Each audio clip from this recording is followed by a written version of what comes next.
Hey y'all, welcome to Wesley Makes Things.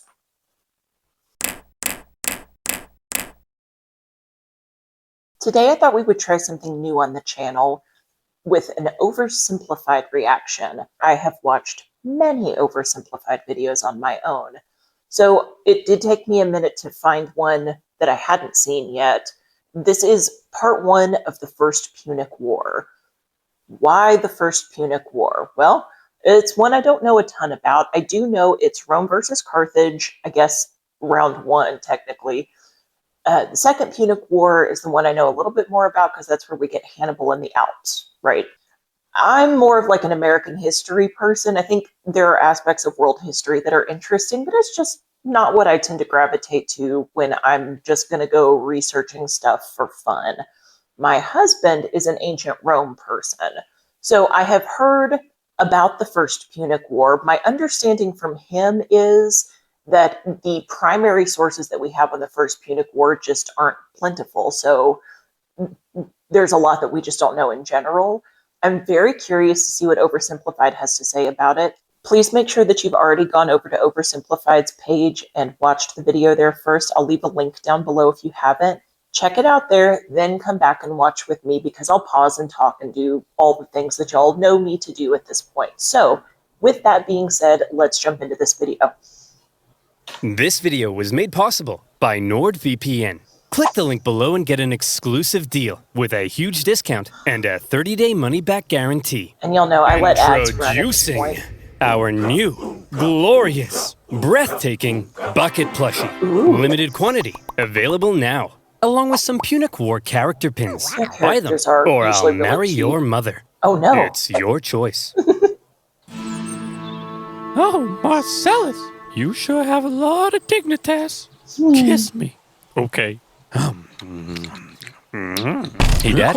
Hi, son. Just reading the newspaper. What can I do for you? Well, you know how you always say Rome is the greatest civilization in the world? It bloody well is. Well, I was just wondering, what makes us so great? How did we come to be? Wow. My son. Boy, let me take you on a journey to this side of the room. The story of Rome begins with these beautiful baby boys going to town on some she-wolf mommy milkers. The wolf That's mother. gross. You're gross! Sorry, son. You're not gross. I love you. They're called Romulus and Remus, and when they grew up, in 753 BC, they founded Rome. But there was just one problem. They couldn't agree on which of them should be the king. But they worked it out peacefully, right? Oh, heavens no. Romulus caved Remus's skull in with a shovel. Here's a picture. Our first king committed fratricide? I know. Look at his face. When's the part where we become the greatest civilization, Dad? Well, We're getting you see, there. at first Rome was full of men. I'm talking like a real sausage party. You know what I mean? Yes, sir. So we invited some neighboring cities over for a big feast. And then we literally kidnapped all of their women. Yeah. Here's a picture. Look at that one. She's like, this is messed up. You're messed up. Ugh. Sorry. I'll be a better father. It is I pretty promise. messed up. So then, finally, after centuries of monarchy, those tyrannical kings started getting a little too big for their britches. So we overthrew the kings and established Rome as a republic. Is that when all the killing stopped? Oh, heavens no. That's when the killing surged, baby. We went wild and conquered the Latin League, the Samnites, the Etruscans. Woo! What a rush. Dad, Rome seems pretty barbaric. You're barbaric! Oh, I forgot to tell you about the time a prophet told Saturn his son would one day overthrow him. So Saturn literally ate his own son seconds after he was born. I don't want to see a picture. Here's a picture. Dad, look at that. That's messed up, man. Are we really this uncivilized? Hey! If we were so uncivilized, would we use communal toilets where we all fart and poo together in one big stinky, steamy, dirty toilet room? Yeah, Dad. Paints a We picture. would. Clean your butt with a sponge, Timulus. But all these guys just used it. What's wrong with your son, bro? I don't want to be Roman. This is so weird. You're weird. Sorry, you're not weird. I'm sure you're probably fine.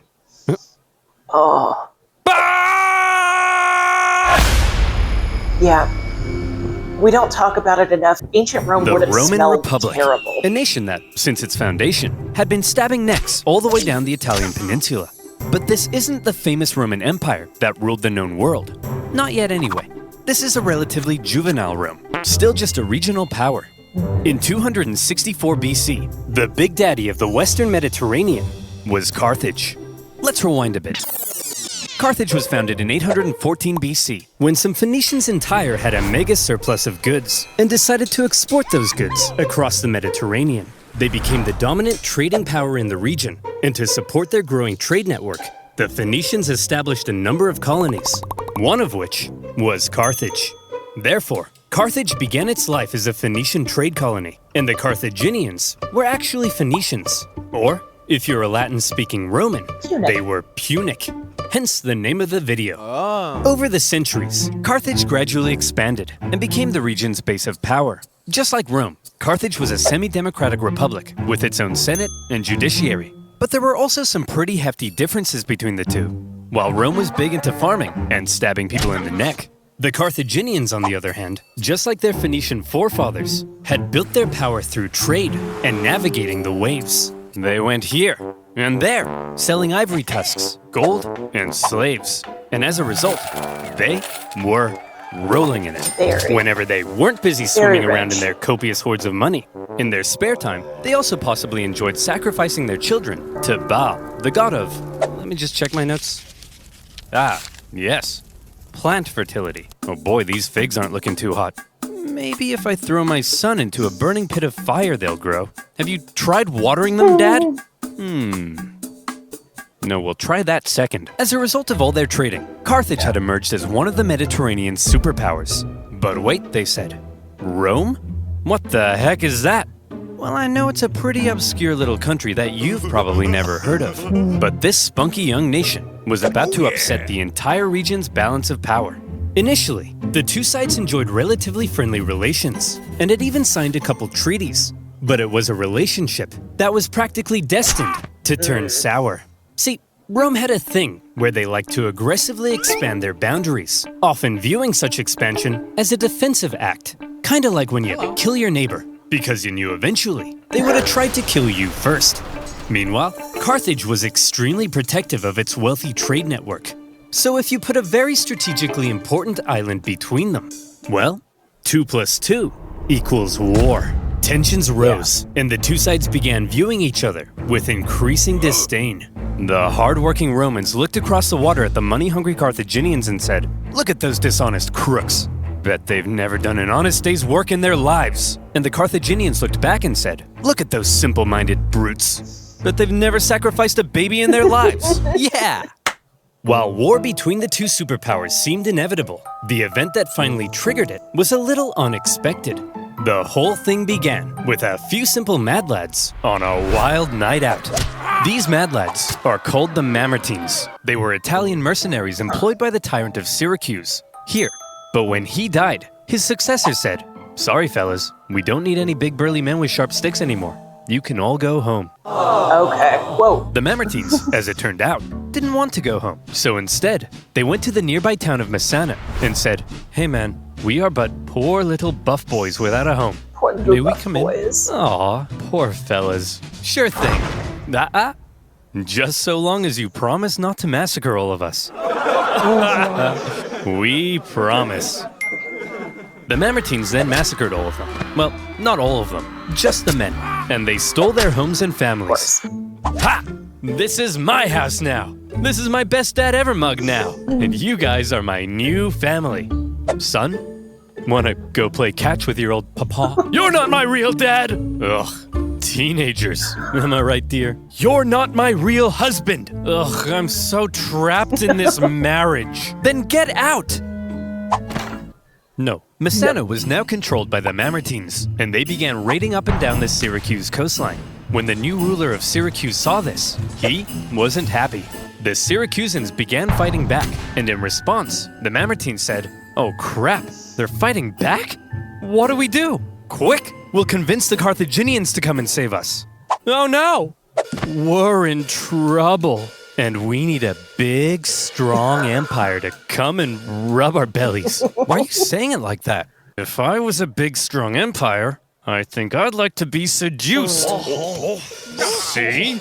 It's working! The Carthaginians had long dreamed of controlling all of Sicily. They had been fighting Syracuse and their Greek influence on the island for centuries. And now, here was a great opportunity to get one over on them. So Carthage promptly answered the Mamertines' cry for help and sent a force to garrison Messana. Very close As to it Rome. turned out, however, some within the ranks of the Mamertines weren't too happy with the occupying Carthaginians, and they sent out a second cry for help to Rome. When it reached the Roman Senate, they were a little more hesitant. Going to help the Mamertines ran the risk of triggering an all-out war with Carthage, and they had only just finished conquering the Italian peninsula, so they were kind of tired. Plus, the Mamertines were all the way across the water. They had never made a leap like that before. So you would assume that to avoid any conflict with Carthage, the exhausted Romans would probably sit this one out. But you would assume Not wrong. Rome's style. Rome just couldn't resist a good chance for war. Why? Well, there's something you gotta understand about Rome.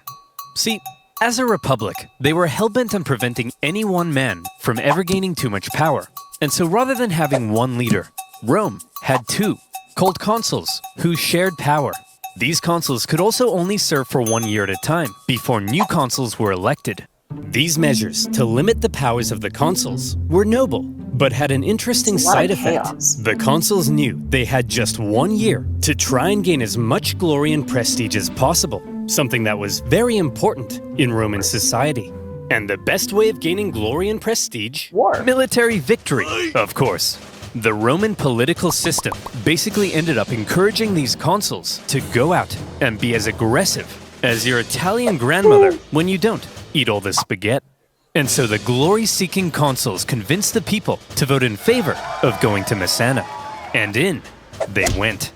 Upon the arrival of the Romans, the Carthaginians in the city, amongst the confusion, were forced to leave. Now, in contrast to Roman aggression, the Carthaginian military had a slightly different philosophy. All right, kids, listen up. If you want to grow up to be Carthaginian military leaders, there's a few things you have to understand. If you fail to succeed on the battlefield, that's a crucifixion. Showing cowardice, that's a crucifixion. Hello, sir. What are you doing here? It's where the Aren't you Romans meant to be in got it from, Messana? right? Yeah, but the Romans showed up. So you just left? Sure did. Oh, you better believe that's a crucifixion. The Roman consuls were awarded for victory, and therefore tended to be aggressive go-getters. By contrast, the Carthaginian generals were brutally punished for failure, and so they tended to be more cautious and restrained. This dynamic is helpful for understanding some of the crazy things that happened during the Punic Wars. So, the Romans have crossed over to Messana, and now there was some red on the island. Hit that panic button. This turn of events was unacceptable to both Carthage and Syracuse, so the traditional enemies teamed up to kick the Romans off their island. They surrounded the city and said, "Hey, you jerks! This isn't your island! Come out of there at once!" Okay, we're coming! See, Phil, you just gotta speak with authority. That's what being an alpha male's all about. Hey, man. Oh, you brought your weapons and armor? No, I didn't mean... Oh, crap. Out the Roman legions came to engage the Carthaginians in battle, and they sent them packing. With the Battle of Messana, whether intended or not, by going to help the Mamertines, the two sides had just slipped into an all-out war. With the initial Roman victory, towns across Sicily, including Syracuse, began switching allegiance, because being a winner is more fun. But the Carthaginians weren't about to just give up that easily. In 262 BC, they began building up their forces at Agrigentum. So the Romans, being aggressive go-getters, aggressively go-got them. The Romans immediately laid siege, hoping to starve out the Carthaginian garrison. However, because this was the first time Rome had been fighting outside the Italian peninsula, across the water, they struggled to supply their forces, and before long, the Romans were as starving as the Carthaginians they were besieging. They had to forage for food, leaving them open to ambush. And when Carthaginian reinforcements arrived, creating a double siege, things got really bad. Everybody starved each other for months until nobody could take it anymore, and they all finally came out for battle, which Rome won. Here's the report from the recent siege at Agrigentum, sir. We killed 30,000 while only suffering 7,000 losses? That's amazing! We're the best! Yes, sir. Whoops, those are the wrong way around. Oh, What? We lost 30,000? We're the worst. But we still a victory. won, right? Yes, sir. But we also got our asses kicked. Yes, sir. So are we the best or the worst? Yes, sir. Congratulations. The Romans wanted Agrigentum because they were aggressive go-getters, and they now began eyeing up the possibility of conquering the entire island. But they also suffered very heavy losses, and it was clear they couldn't sustain a campaign if they couldn't supply their troops. Here's the issue. Sicily was an island. Islands are surrounded by water. A strong navy would be vital for supplying troops and winning the war. Here was Carthage's navy, and here was Rome's. I think you can see the problem. Historians debate just how much naval experience Rome had at this point. Presumably, they must have had something to defend their shoreline. But whatever it was, it would have paled in comparison to the Carthaginian juggernaut. And so Rome had to figure out exactly what to do about all this water. Come on, men. We're not gonna let some pansy candy-ass water get in the way of our glorious victory against Carthage. Charge! You can't swim. Tell my kids I love them. We're gonna need a bigger boat. What's a boat? I don't know. If the Romans wanted to win this war and obtain Sicily, there was only one thing for them to do. I guess we're just gonna have to go ahead and build ourselves a war fleet, aren't we? From scratch? From scratch. But we don't even know how. Never mind how to fight with one. Don't worry, Hank. We're up to the challenge. Come on, guys. We're Romans. And Romans aren't afraid of anything. And so, the Romans worked long and hard trying to figure out how on earth you actually build the latest You're style of Romans. warship. Can you In the steal end, them? they had a bit of luck on their side. A Carthaginian quinquereme ended up accidentally grounding on Italian soil. The Romans found it and copied the design.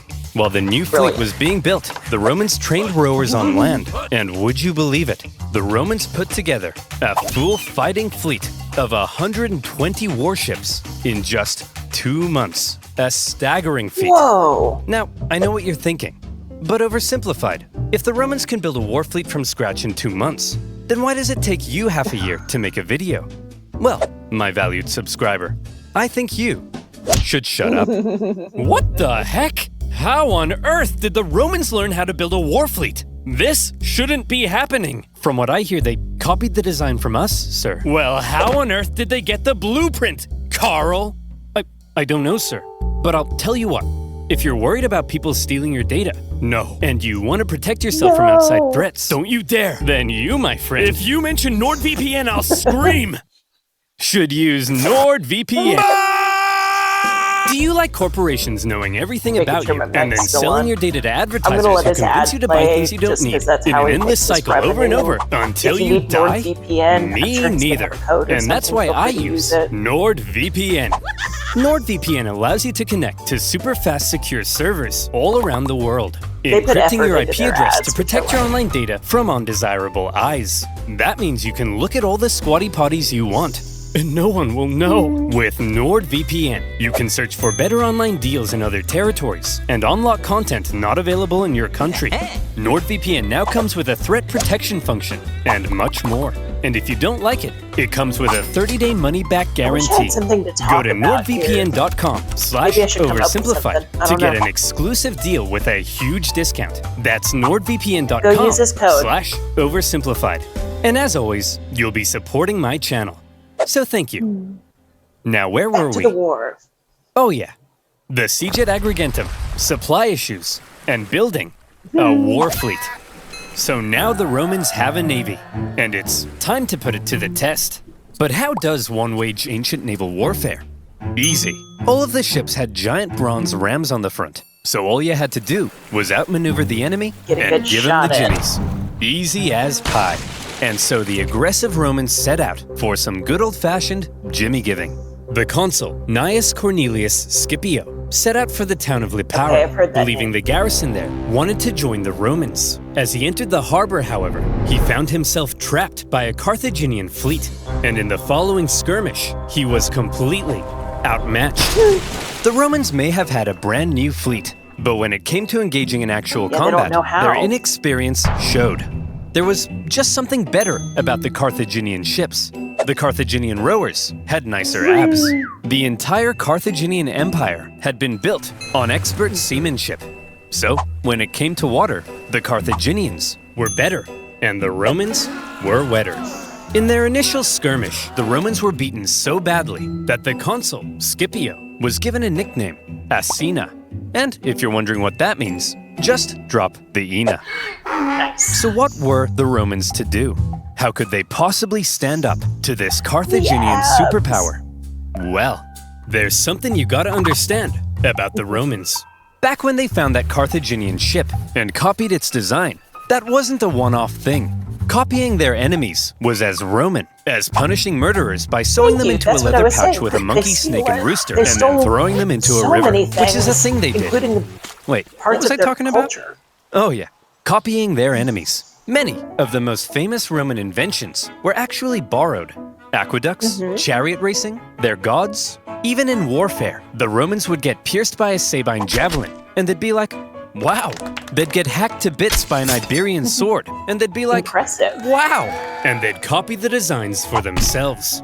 However, they wouldn't just copy it. They would advance it, finding ways to adapt it as perfectly as possible.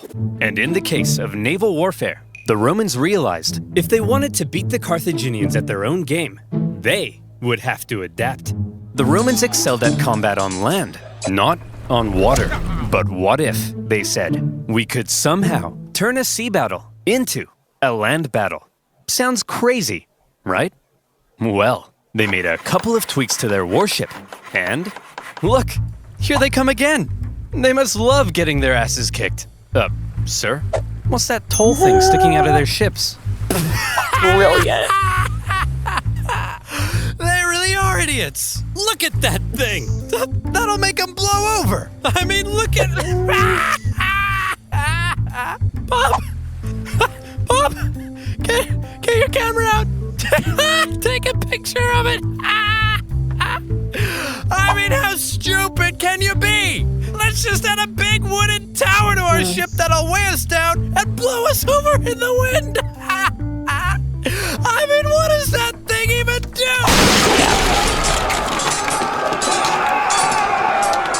The Romans Brilliant. had built a big swinging spiked gangway called the corvus. So when the Carthaginian ships approached to ram them, the Romans would just slam them. The Carthaginians tried going around, no problem. The corvus could swivel. Try So going smart. behind, the Romans would huddle to the coastline. It was foolproof. Those big, sexy Carthaginian rowing muscles could flex all they want, but they were no match for the Roman mind. That's where So Rome's ladies, shown. you see, what really matters is what's on the inside. Please go out with me. And with that, the Romans, who had only just recently began dabbling in the art of naval combat, thanks to their ingenious corvus, had just managed to outclass the Mediterranean seafaring superpower. The Carthaginians were stunned, and the general in charge of the defeated Carthaginian fleet, well, you better believe that's a crucifixion. With their newfound control of the seas, the Romans could now more easily blockade coastal cities and supply their legions on land. Surely, the Romans were now free to unleash their aggression all over the island. Haha! Hey Carthaginians, what are you gonna do now that we're free to rampage across the island? We're gonna go inside these walls and close this gate. Oh, come on guys, stop messing around. Come out so we can kill you. No. Oh, come on. No. Oh, no. To counter the new Roman supremacy, the Carthaginians decided to engage in a defensive war of attrition, forcing the Romans to engage in siege. After lengthy siege, the war in Sicily became a long, hard, back-and-forth slug. One by one, cities slowly fell as the Romans gained ground. Occasionally, the Carthaginians countered and even pushed them back, only for the Romans to rebound again. And whenever a city did finally fall, the Romans could delight in slaughtering the entire population and selling any survivors into slavery, which was pretty standard procedure at the That time. is the Roman way. In general, the campaign on land was progressing much slower than the Romans had hoped, and quite frankly, they were getting sick of it. So in 256 BC, they decided that something had to change. Hey everyone, my name's Marcus Attilius Regulus, Hey. and I'll be one of your consuls for this year. Look, as I'm sure you all know, Sicily's being a bit of a drag. Sure, I could go and spend my entire year as consul besieging one single city, but they'll never make a naked statue of me for that. So here's the new plan. I'm gonna skip Sicily entirely, take my army, and go right for the heart of Carthage itself. I'll slaughter the men, enslave all the women and children, and when I return, you'll all build 1,000 naked statues of me. Marcus, that women and children stuff, that seems pretty evil and barbaric. No, Jim, it's perfectly normal in the ancient world. Sometimes we even chop their pets in half. Okay, guys, looks like the Romans are coming straight for us this time. And what will they do when they get here? They'll kill us all. They'll massacre each and every last one of us. They may even chop our pets in half. That's barbaric! No, Rob, it's actually pretty normal for the time. We'd do the same to them. Who'll protect us? Funny you should ask, Mary. That's kind of why I called this meeting. Who will protect us? Protect our families, our homes, our children. You guys? Ha! Don't make me laugh. Why, you're just a bunch of stupid and weak farmers. Simple-minded buffoons. Cowards. Fools. Rob here thinks enslaving women and children is barbaric. You're a snowflake, Rob. Yes, you are. The fact is, Mercenaries? if the Romans manage to land on African soil, we're all gonna die. A terrifying, hideous, unspeakably painful death. Is that the end of that speech? Yes. So motivational. The Carthaginians had to stop the Romans from ever landing in Africa because they believed that would be the end. So as the Romans were building an invasion fleet, the size of which the world had never seen before, the Carthaginians were preparing an even bigger one to stop them. And in 256 BC, as the Roman invasion fleet made its way south, the stage was set for a humongous battle that saw 680 warships, around 300,000 men, fighting to decide the course of the war. Absolutely To this massive. day, the Battle of Cape Ignomus remains possibly the largest naval battle in human history, all the way back in ancient times. So the next time your granddad tells you about the time he sank a Japanese aircraft carrier, kick him in the nuts. Grandpa. The Romans had a lot riding on this battle. They weren't just sending their warships, but transports as well, full of supplies and horses for their invasion of Africa. They therefore formed a protective wedge-like formation to punch through the long, thin Carthaginian line. The Carthaginian generals, however, desperate to prevent the Romans from reaching Africa, had a plan of their own. As the Roman fleet approached, the Carthaginian center feigned a retreat, luring the Romans in so their outstretched flanks could envelop them and get around the Roman corvus. A clever plan. But with such a huge battle and so many ships crowded together, the Carthaginians struggled to maneuver as hoped. you And make in it the close chaos, quarters, three basically. separate battles emerged across the huge battle space. With the number of ships limiting their ability to maneuver, the Carthaginians became sitting ducks, and all the Romans had to do was start swinging. The Roman center came out on top, and were then able to turn around and rescue their pinned down flanks. The Battle of Cape Ignomus was a Roman victory. Okay, that was the end of part 1. I am so looking forward to part 2.